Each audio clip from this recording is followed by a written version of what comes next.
बिहार में सूखे नशे का चलन काफी तेजी से बढ़ा है और इस बात की पुष्टि खुद आर्थिक अपराध इकाई के डीआईजी मानवजीत सिंह ढिल्लोन ने की है। मीडिया से बात करते हुए ढिल्लोन ने कहा कि हाल के दिनों में सूखे नशे का चलन काफी बढ़ा है और इस कारण मादक पदार्थ का कारोबार भी। हालांकि पुलिस लगातार नारकोटिक्स कारोबारियों के खिलाफ कार्रवाई कर रही है, ड्रग्स पैडलर को पकड़कर जेल भेज रही है। अपनी बात को बल देने के लिए मानवजीत सिंह ढिल्लोन ने हाल के वर्षों में ईओयू द्वारा नारकोटिक्स पैडलर के खिलाफ की गई कार्रवाई की जानकारी को भी साझा किया है। नारकोटिक्स से संबंधित उसमें क्या क्या नए इनिशिएटिव हम लोग ले रहे हैं, क्या क्या नई योजनाएं चल रही हैं, जो अभी तक की हम लोगों की इस वर्ष की उपलब्धियां रही हैं। इस वर्ष आर्थिक अपराध इकाई के द्वारा और आर्थिक अपराध इकाई के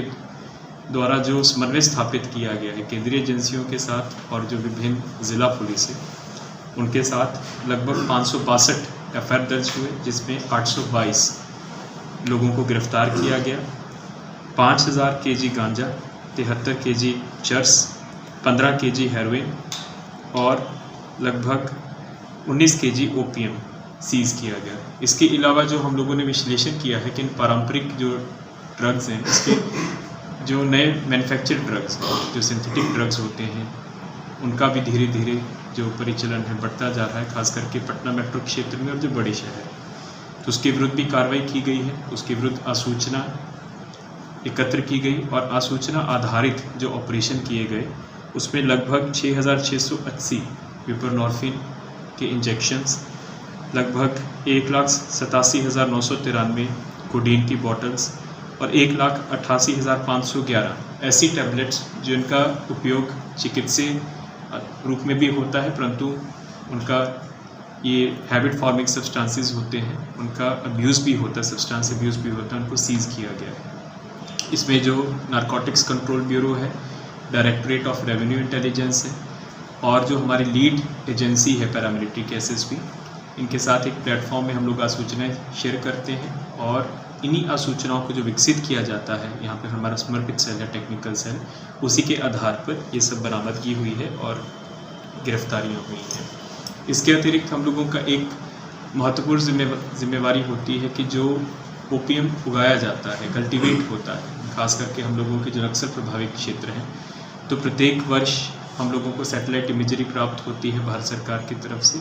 और इसके अलावा जो हम लोग ग्राउंड सर्वे करते हैं राजस्व विभाग के साथ और जो स्थानीय थाना है, उसके आधार पर इस वर्ष 1279 एकड़ में जो ओपीएम की खेती हुई थी गया ज़िला में, उसको डिस्ट्रॉय किया गया है और अभी तो जब इनका कल्टीवेशन का टाइम होता है तो दोबारा हम लोग इसका सर्वे करवाते हैं। नशा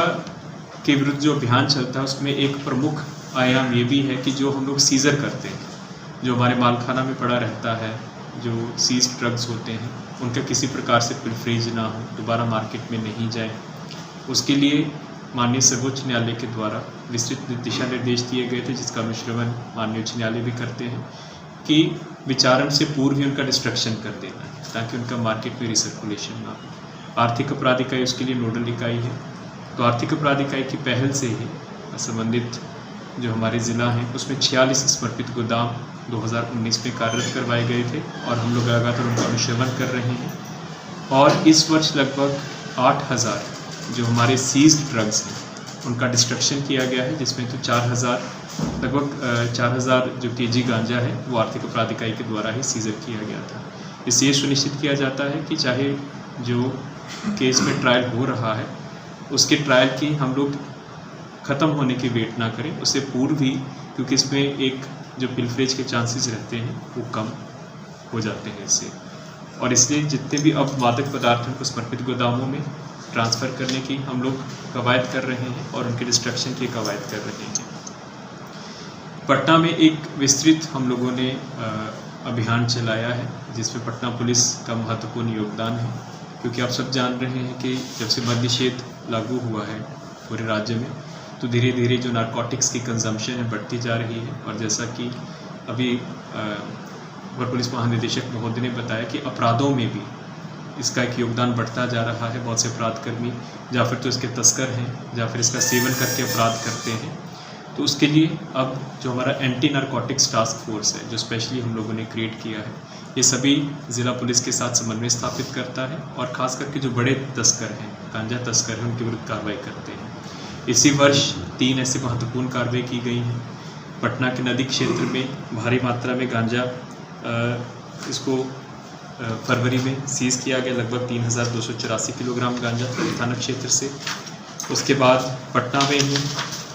वैशाली राघोपुर डेरा और दोनों का जो बॉर्डरिंग एरिया था वहाँ पर भारी मात्रा में फरवरी माह में ही गांजा को सीज़ किया गया। इसके अलावा जो ट्रेन्स के माध्यम से गांजा की तस्करी होती है, विशेषकर पूर्वोत्तर राज्यों से, उड़ीसा से, झारखंड से, उसको भी उसके ऊपर कंट्रोल करने के लिए जीआरपी और आरपीएफ की मदद से हम लोग संयुक्त अभियान चलाते हैं और सूचना आधारित ऑपरेशन करते हैं। और इस पे भी हम लोगों ने ट्रेन्स का चेकिंग किया तो विभिन्न ट्रेनों से हम लोगों ने नारकोटिक्स बरामद किए हैं, जिसका हम लोग विवरणी प्रेस विज्ञप्ति में दे रहे हैं। जैसे सर ने बताया कि अभी एसपी नारकोटिक्स का एक डेडिकेटेड पोस्ट क्रिएट होने जा रहा है, जिनके अधीनस्थ एक पूरा तंत्र रहेगा समर्पित पदाधिकारियों का नारकोटिक्स के विरुद्ध का भी, क्योंकि अब इसके ऊपर धीरे धीरे फोकस बढ़ता जा रहा है।